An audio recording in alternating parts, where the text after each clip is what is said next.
Butterflies are particularly well known for their beautiful shapes and the splendid colors of their wings. Their beauty has made them familiar to humans.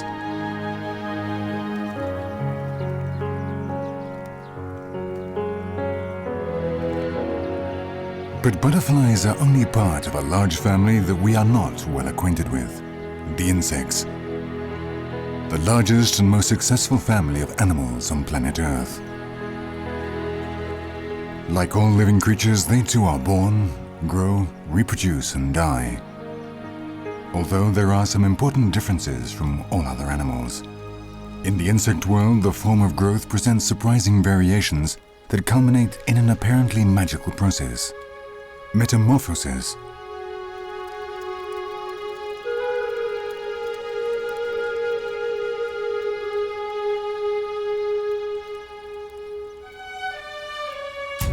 Their sophisticated life cycle, using some resources when young and others when adult, allows many of them to live 3 lives in one.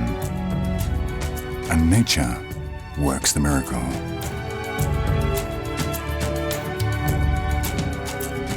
Their ultimate aim, reproduction, is one of the keys to insects' success. However, this is only the end of a long story. A story that, more than any other, should be told from the very beginning.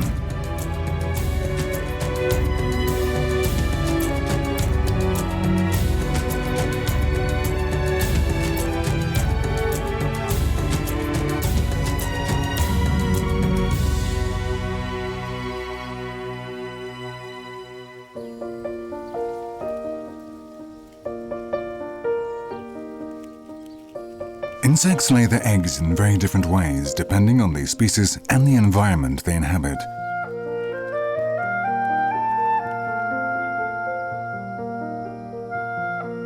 With the greatest of care, some prepare the eggs to adhere them to the plant where they will remain until the moment of hatching. Some will even protect the eggs during this time.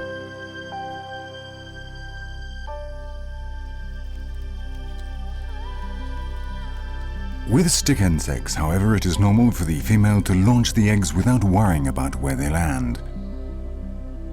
The reason for this apparent lack of care is that frequently the eggs of these species have similar shapes and colors to certain kinds of seeds, and so can pass unnoticed by possible enemies.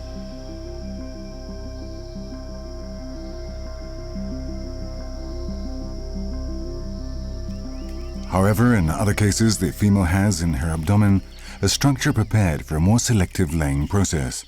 In this way, she can deposit the eggs in a place where she finds the best environmental conditions for their development.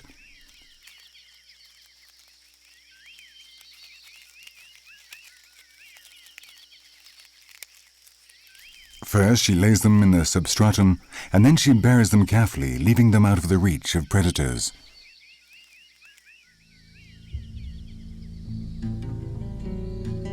Stick insect eggs come in very different shapes, sizes and colors, but all of them have a hard shell and a protuberance through which the newborn animal will break the egg to reach the outside world.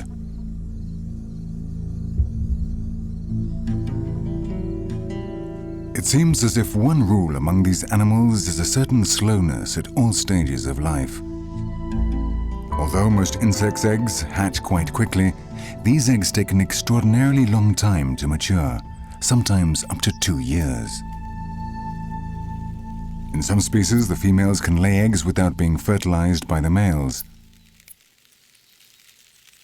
In this case, only female young are born.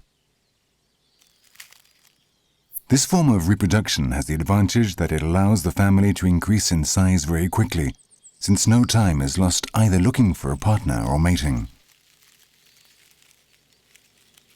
However, it has a downside, which is that the young are born with a poor genetic makeup, and so the species weakens and loses some of its capacity to adapt and evolve.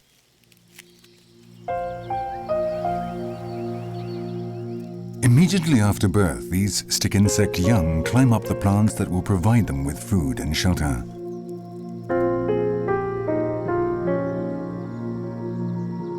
As yet, they have no wings or sexual organs, but apart from that, they're a close reflection of how they will be as adults.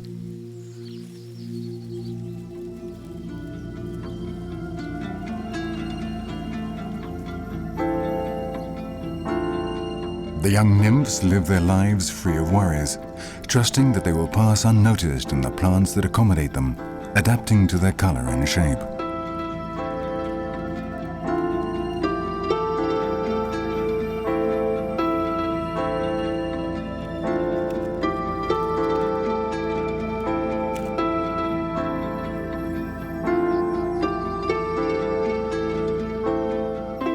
Their behavior also varies since they are particularly agile and fast when they move.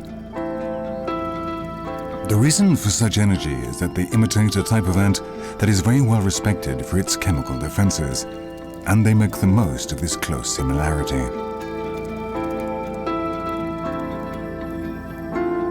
The small insects have to overcome a curious obstacle in order to develop.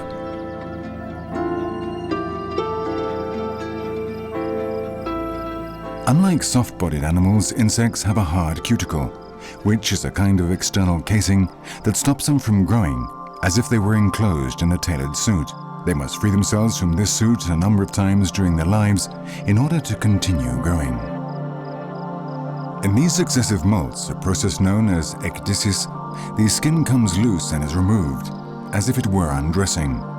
While this occurs, the animal takes the chance to inflate itself with air or water, thus making its body grow. All this must be done with a certain urgency, since a new cuticle will soon start to harden around it.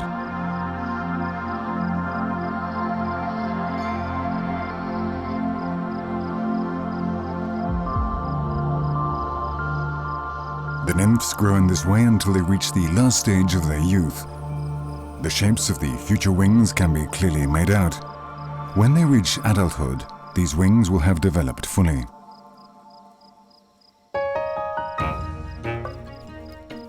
Caterpillars also grow by means of consecutive molts, but generally they do not enjoy the privilege of camouflage that stick insects do.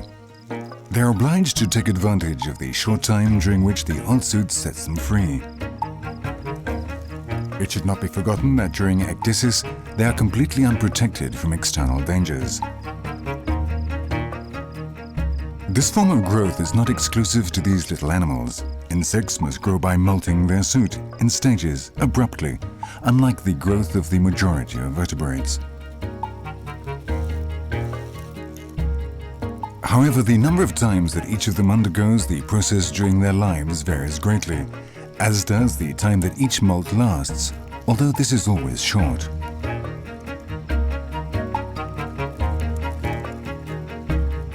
What happens after the last of these is also different, depending on each case.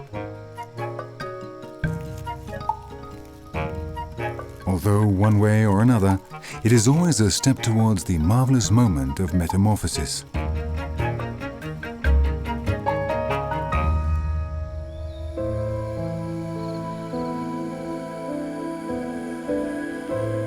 In the case of the furniture beetle, the eggs produce larvae, which, with their fragile appearance and soft bodies, are highly vulnerable to any danger. And so they remain hidden throughout their larval life, which is always long, and can even be very prolonged in the case of some species.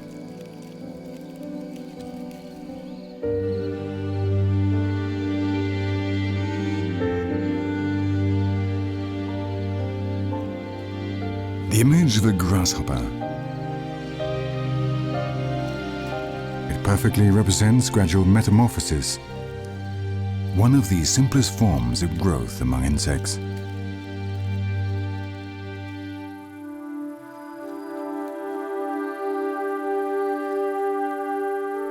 Gradual metamorphosis normally occurs among the least evolved insects, the group the grasshopper belongs to.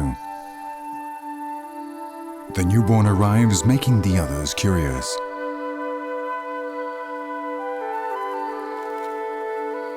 In the case of grasshoppers, the simplicity of the metamorphosis is clear. In the same way that newborns of some species are very different from their parents, in others, there is a strong similarity.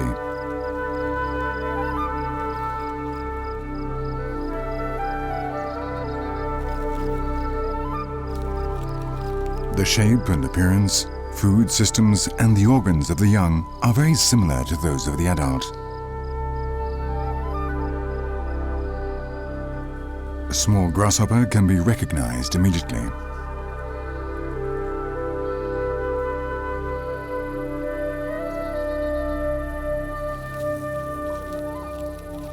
Getting rid of that made-to-measure suit is always an uncomfortable task. During ecdysis, the young grasshopper will develop inside it the organs and systems of the future adult, but maintaining from the very beginning a very similar appearance to its parents. It will reach adulthood when its wings, if it has any, and its sexual organs have developed after the last stage of ecdysis.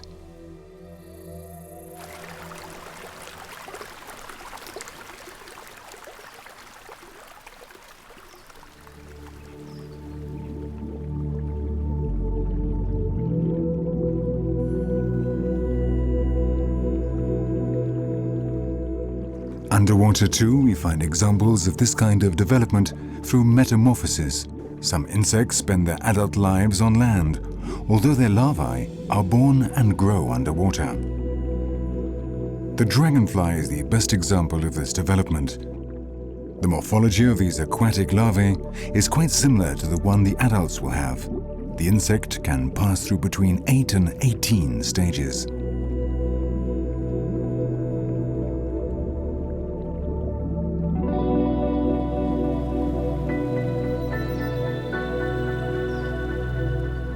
Mosquitoes, however, also underwater are an example of another kind of development, complex metamorphosis.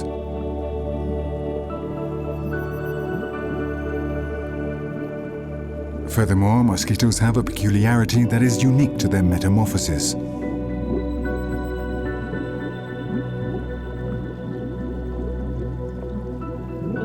While the pupae of other species stay still during the time when inside the whole organism is being reorganized, mosquito pupae move continuously.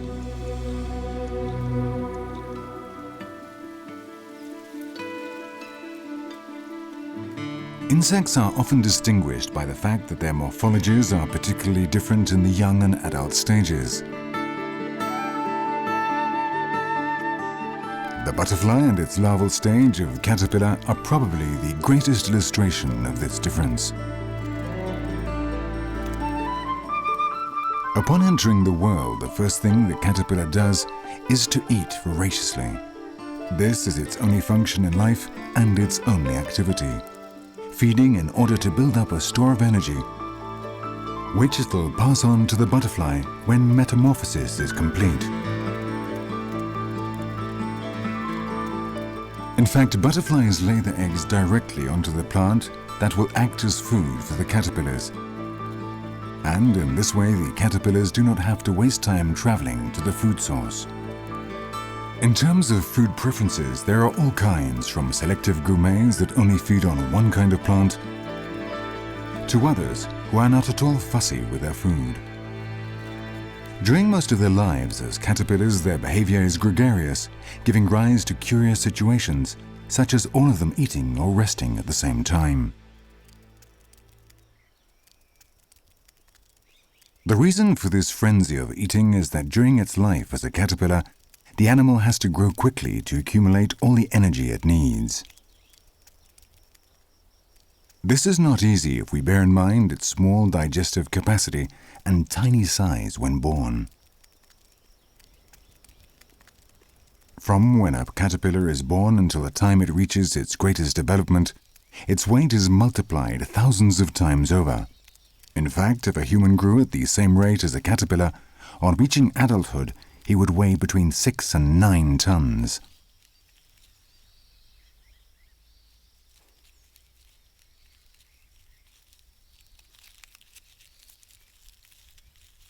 However, although one might think otherwise, the daily voracity of thousands of caterpillars does not endanger the natural equilibrium. There are indeed many species known to be plants' most deadly enemies, but on many occasions nature wields its defensive weapons to maintain the biological order.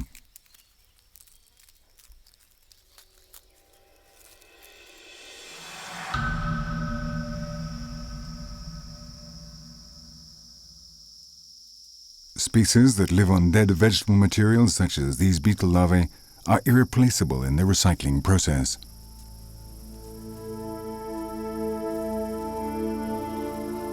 They chop up their food with the help of their powerful mouthparts, and they can digest it thanks to the presence of specialized microorganisms in their digestive tracts.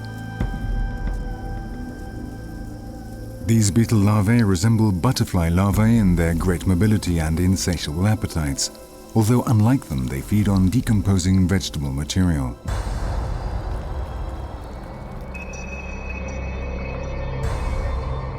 Underwater again with the dragonfly nymph, distinguished among waterborne creatures by the perfection with which their bodies are modeled for the hunt.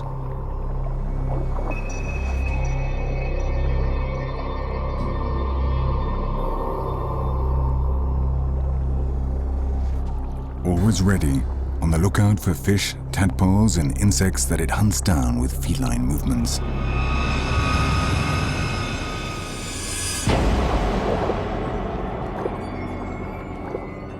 It traps its prey by launching its lower lip like a harpoon, and it holds the prey down with this weapon while devouring it. This is a very accurate tool that allows the animal to get the food it needs to reach adulthood. Under the water, the feeding systems of the young insects are the same as on land. Whether vegetarian or carnivore, the evolution of both aquatic and terrestrial insects is aimed at making the most of the medium they inhabit.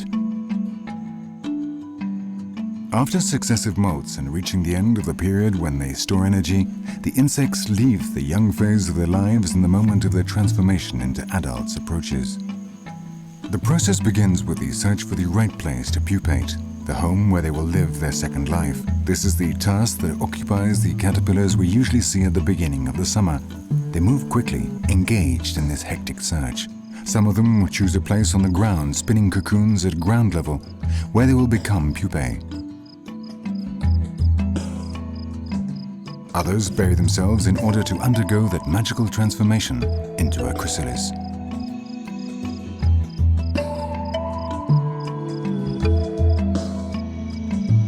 The adult insect's physical elements start forming within the cocoon.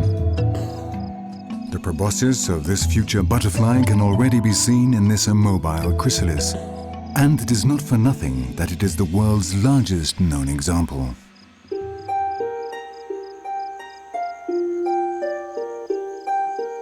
Other caterpillars, on the other hand, like to have their home hanging. They attach their bodies to the branches of the plant, where they have spent their lives.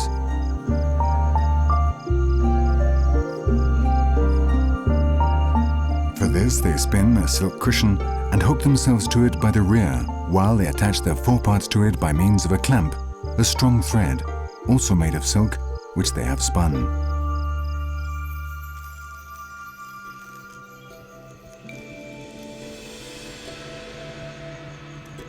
Once settled in its new home, it starts to shed its old caterpillar skin, its last molt, from which the incipient chrysalis emerges, uncovered.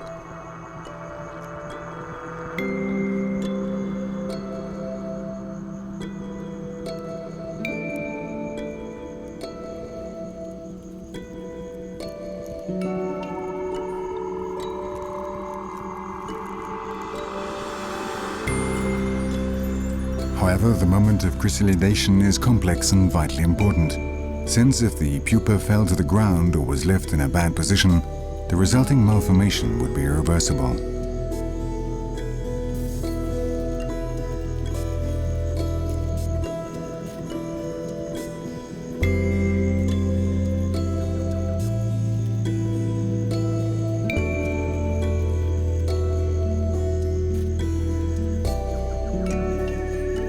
That is why, when removing their old skin, they must be extremely careful not to come loose from the plant supporting them.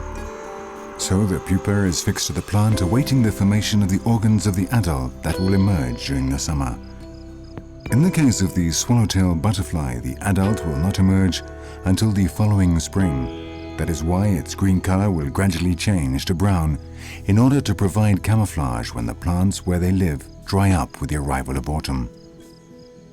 During this phase of metamorphosis, the chrysalis stays absolutely static, not feeding in any way. While its skin hardens and changes color, a true reorganization of its whole being will take place inside. At the end of the process, this will result in the birth of the butterfly.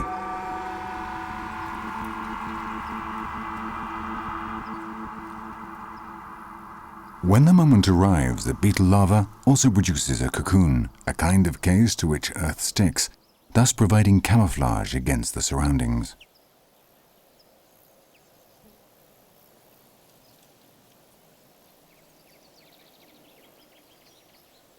Within its nymphal chamber, this pupa, which stays completely immobile, starts to experience magical transformations. All the beetle's organs grow and strengthen inside.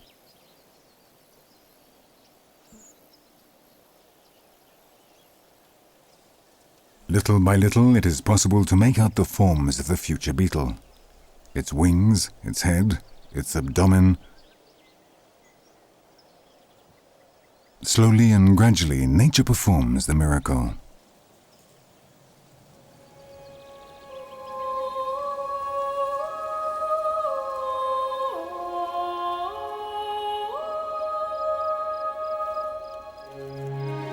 Finally, the chrysalis starts to open up, its skin tearing with the same silent delicacy that has prevailed throughout the process.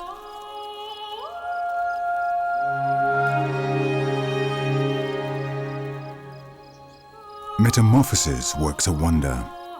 The caterpillar, just a worm to some eyes, becomes one of the animals most admired for its beauty, the butterfly.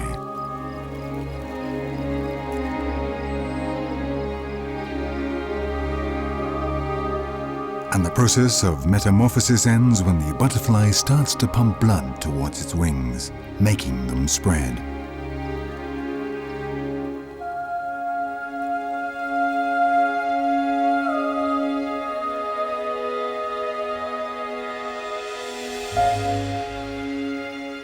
Caterpillar bodies and butterfly wings, two worlds that are totally different yet which share the same central character. The life cycle in constant renewal.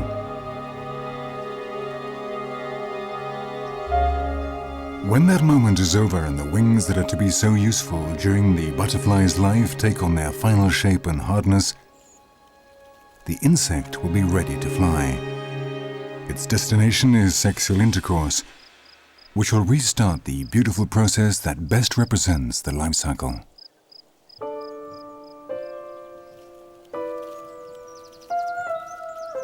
Complex metamorphosis is the greatest specialization achieved in the insect world, and it is present in the most evolved species. It is an incredible magic show that nature puts on every day, an incalculable number of times, and in very different ways.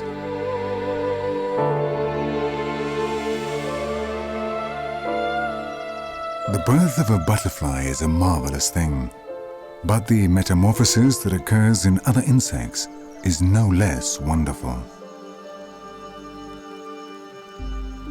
The adult beetle starts out on life without wasting time, as if the long wait inside the pupa had made it impatient, and it was in a hurry to get started on this last essential part of its life. The wonder that is complex metamorphosis, and the spectacular contrast between the unpleasant appearance of the larva and the beautiful colors of the adult insect. It is equally curious that animals which, when young, feed on dead material, as adults drink the nectar of flowers.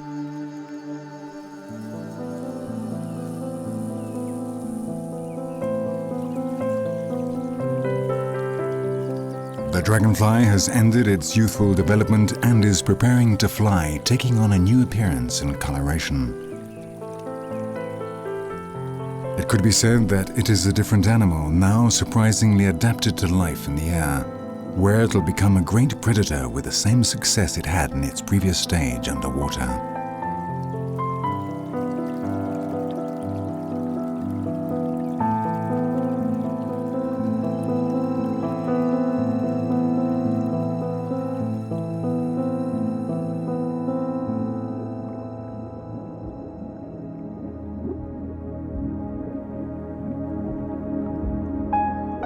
mosquito has also just emerged and is ready to begin its new life. Once the pupa has been abandoned, it settles on the surface of the water, waiting patiently for its new suit to dry, while it prepares to make summer nights a misery for human beings.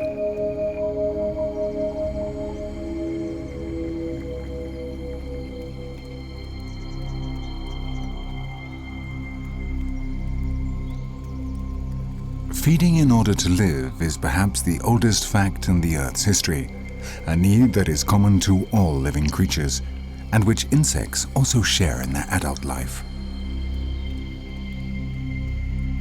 However, how many more surprises await us as we look even closer at the fascinating world of how insects feed?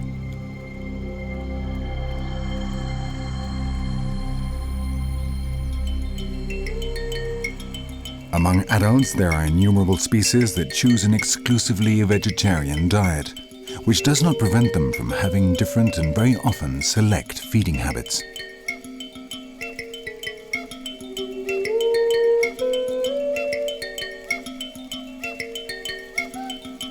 In one way or another, and depending on the case, the leaves, trunks, roots, flowers, seeds, and fruit of all kinds of plants can form part of this immense larder that nature has made available for insects.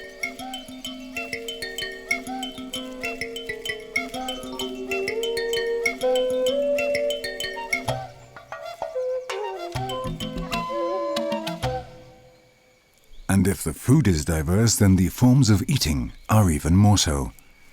Each of the hundreds of thousands of different species of insect has its own way of searching for food.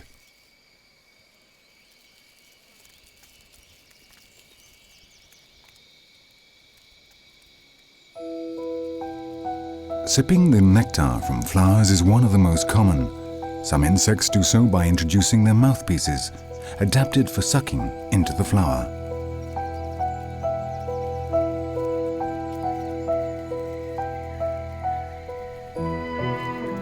The friendly relationship that they enjoy seems to be illustrated by the delicacy with which some insects feed on the flowers.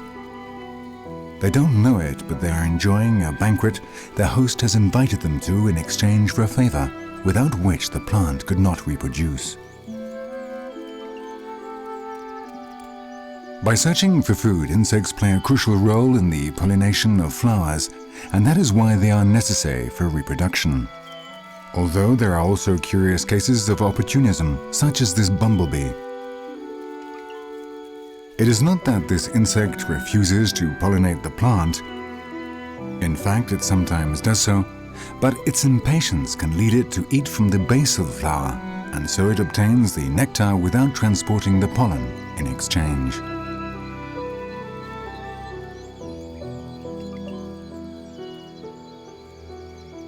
However, the bumblebee's case is an exception. The most common case is for insects and plants to need each other. In fact, there are cases of plants which, when moved away from their natural habitat, die without being able to reproduce due to the lack of the insects that pollinated them in their natural environment. Of course, today, technology is able to solve that problem, but even so, nature continues to prefer her own methods.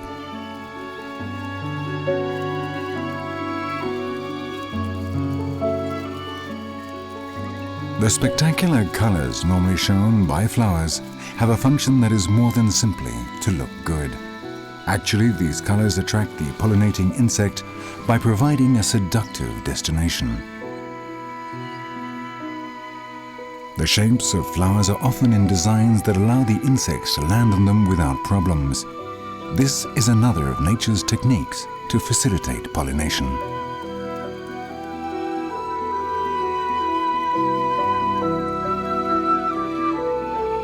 In accordance with their elegant appearance and delicate manners, butterflies have transformed their mouthpieces into their proboscis, a kind of long trunk that is rolled up when the animal is not eating and which is unrolled when the creature wants to reach the nectar.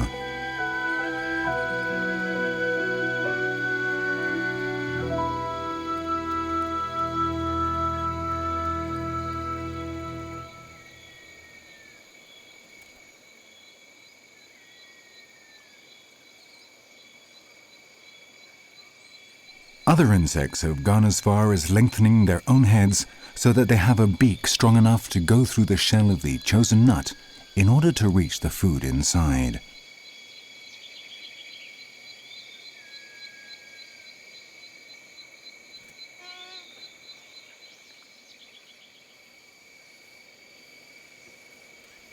Some carnivores have developed a stiletto.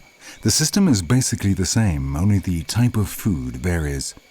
With it, they puncture the victim alive and suck it until it is completely empty.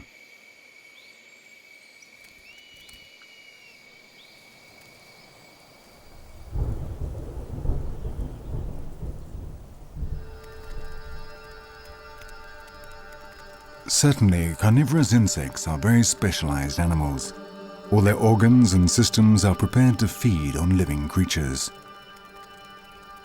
The mantis's mandibles carry out a very precise task. This image illustrates better than any other the synchronization developed by organs located in insects' heads. The large size of its eyes enables it to locate its prey. The precision of its movements to stalk them and capture them. Its legs, which are sharp and have spines, to hold them, and its implacable jaws filled with teeth to cut them up and devour them.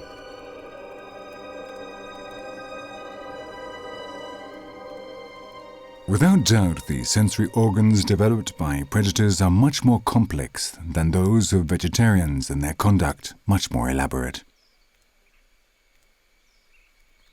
Mantis and dragonfly, two specimens that reveal nature's ability to create insects that are conceived exclusively for hunting.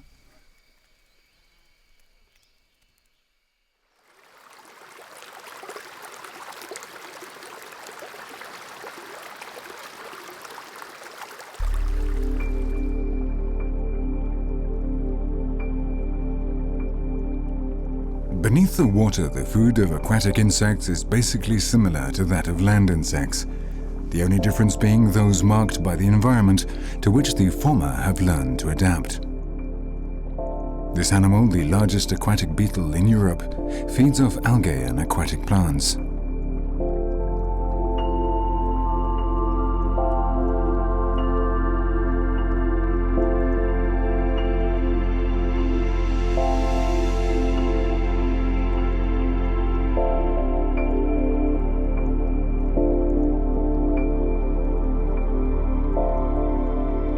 When it is time to feed, the water scorpion captures and holds the invertebrates off which it feeds in its forelegs, using the system of stinging and sucking the victim.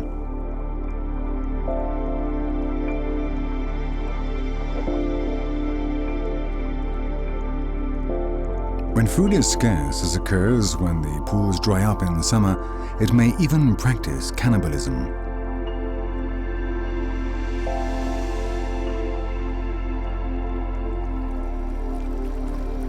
This is the case of the backswimmers, called so due to the way in which they move using their long back legs as oars to swim just below the surface of the water.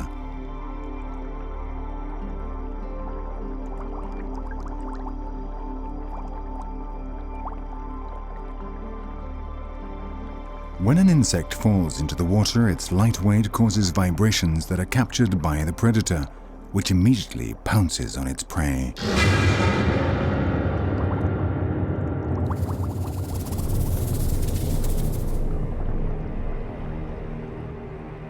Its hunger is satiated.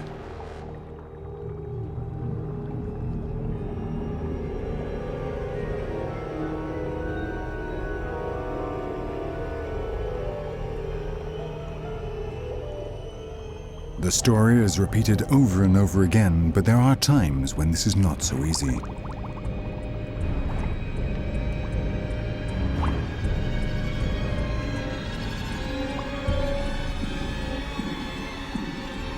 Some victims fight for their survival.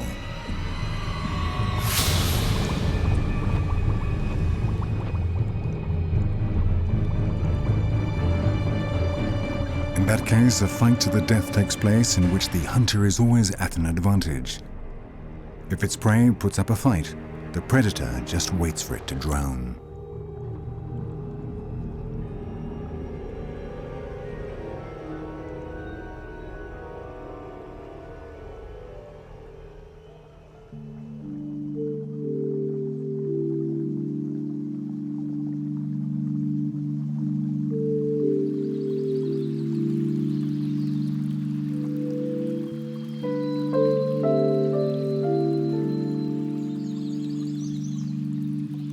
An inhabitant of the river backwaters which it occupies in large colonies, the water strider have become accustomed to living on the water, thanks to the surface tension and the fact that the insect's weight has diminished and its legs, which have a cushion of fat, have been considerably lengthened.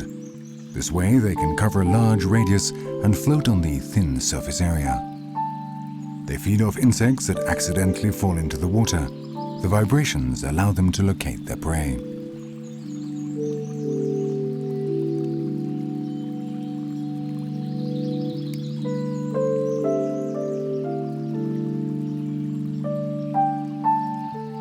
They sting the victim and suck out the liquid while using their forelegs to grasp it.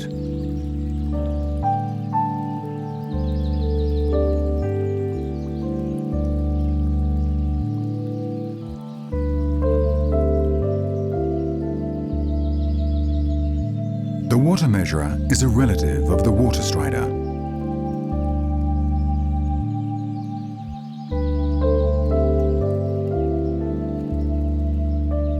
Floats on the water using the same technique as the water strider, but prefers the vegetation that floats on the surface. Apparently, apart from the secret of knowing how to float on the water, both insects are familiar with peacefully coexisting in the habitat in which they live. Contrasts in nature. Contrast between the carnivorous voracity of the predator and the peacefulness of a vegetarian meal.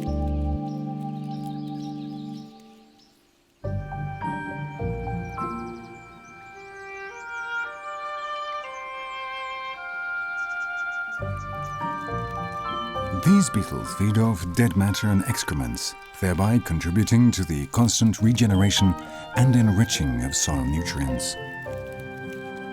The ground over which they pass is cleaned and the vegetation can grow back. They are actually true recycling machines and essential in the vital process created by nature. The existence of these beings with their unattractive eating habits is extremely fortunate for the biological order.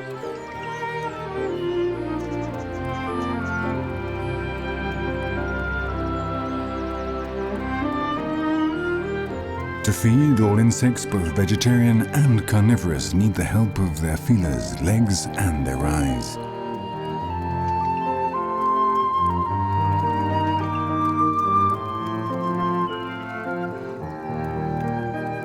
They are without a doubt aware of the importance of all these organs in detecting and recognizing which plants or animals are appropriate for satiating their appetite without any risk.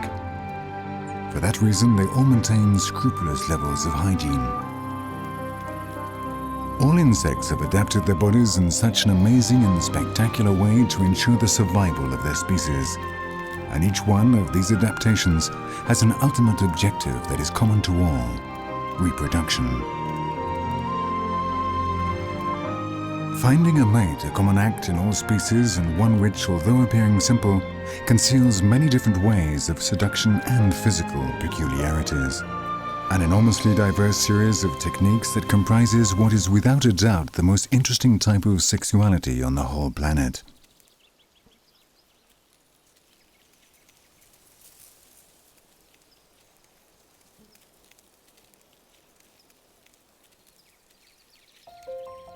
Flirtation between the males and females, a rite that is as ancient as the earth itself, which only the hermaphrodite species can afford to do without. However, since this is a very rare case in insects, they must make great efforts to find a mate.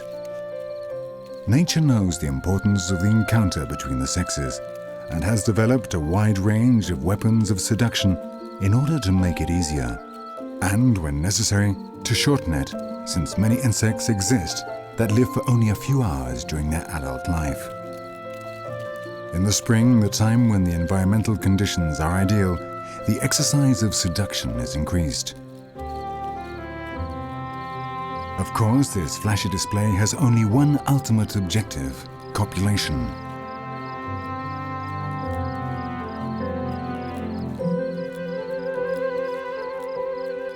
In this case, the male and female look similar, but this is not always the case.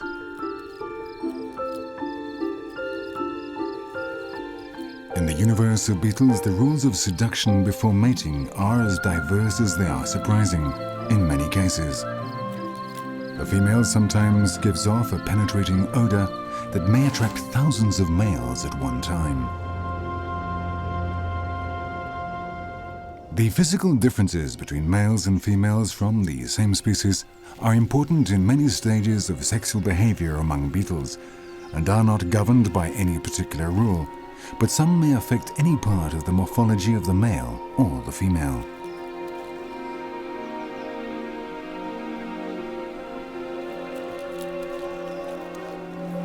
The amorous encounter may bring a few surprises.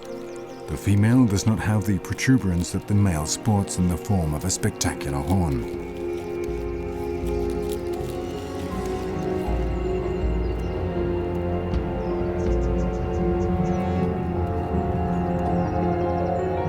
In fact, they could be considered as different animals, and yet that physical difference plays a very important role.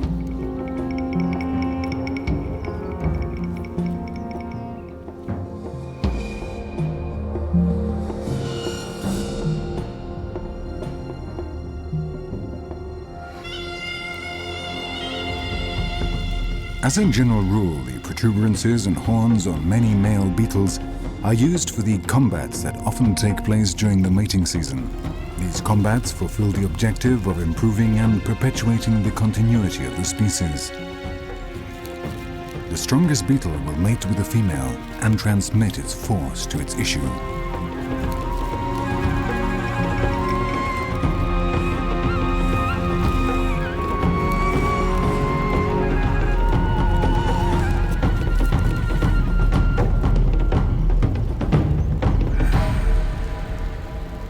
The males of some species may find a mate at a long distance thanks to their inordinately large feelers. They use them to capture the odorous calls emitted by the females during the phase prior to mating. The amorous encounter between grasshoppers is quite surprising.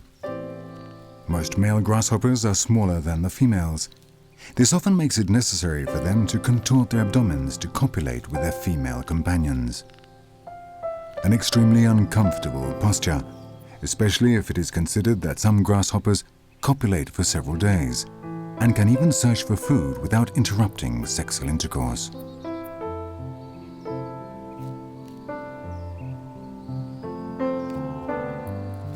There may also be different phases of behavior when copulating in addition to purely physical ones. This grasshopper uses its wings to approach the female.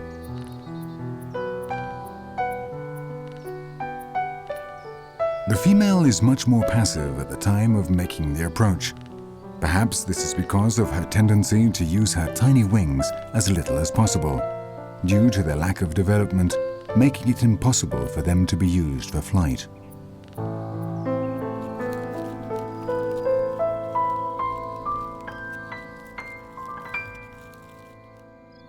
The most beautiful animals of all insects, maintaining and even improving their elegance at the time of copulating.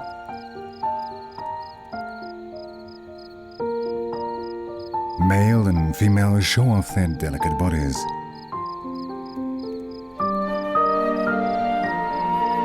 The male pumps sperm into his female companion for many minutes to fertilize her.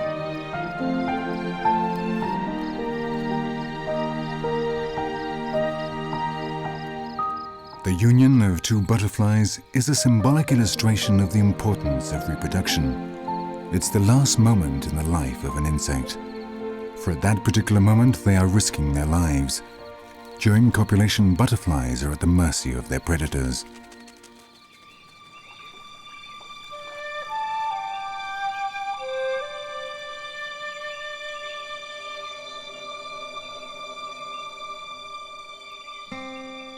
In the stick insects, the differences are also quite evident. The females of this species are larger and have lost their power to fly, since due to their particular mating rite, this is not necessary.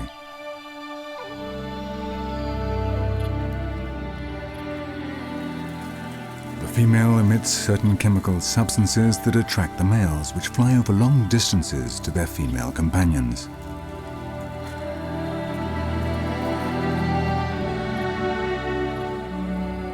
The encounter of the sexes is totally guaranteed. These animals may copulate for hours, and even up to 3 weeks.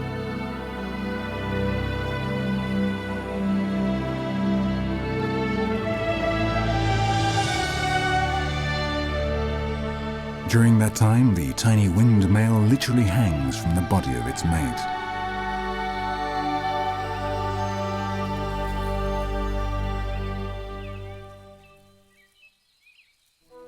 The sexual behavior of the mantis, a universal legend about which the whole truth is by no means known.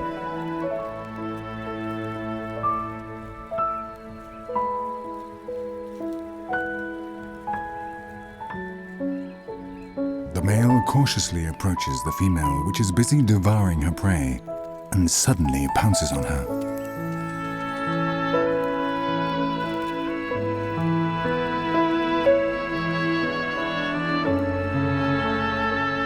With a gentle movement that is quite uncharacteristic of these implacable predators, he brings his abdomen close to that of the female, with the intention of copulating.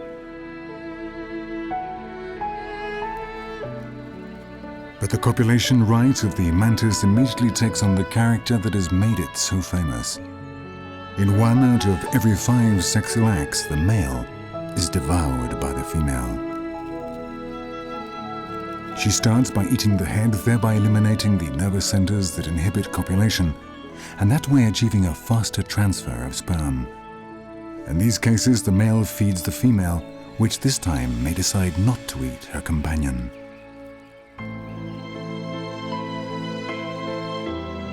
The change from a young insect to an adult one is quite different from that of other animals.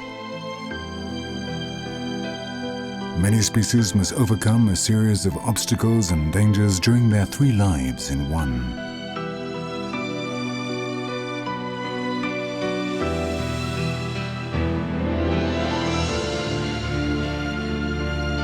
The growth processes are so amazing that they constitute a world of unexpected surprises in themselves, and also a lesson about the quiet and age-old struggle of these tiny beings to survive.